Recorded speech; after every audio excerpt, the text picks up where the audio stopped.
আমরা এক্সারসাইজ 5-এর 1-এর দাগের অঙ্কগুলো করব। দেখো এই অঙ্কগুলো শুধুমাত্র মান বসালেই অটোমেটিকলি হয়ে যাবে।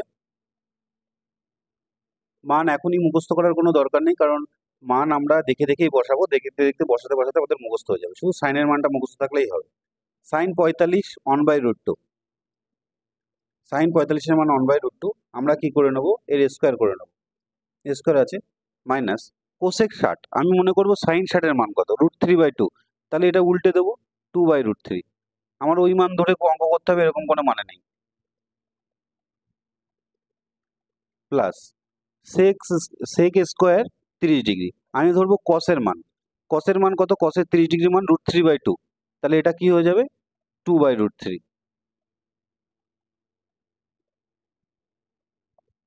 তাহলে আমার দুটো জিনিসই একসাথে মুখস্থ হতে থাকবে।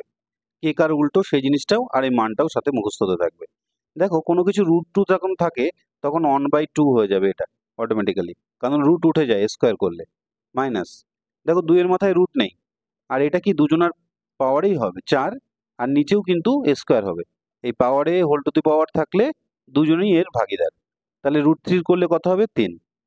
প্লাস এটা কত হবে, 4/3। দেখো এটা সেম ভ্যালু আছে, আমরা কাট আউট করবো। তাহলে অ্যান্সার হচ্ছে আমাদের কত, 1/2। এটাই আমাদের উত্তর। আর নেক্সট অঙ্ক যাব।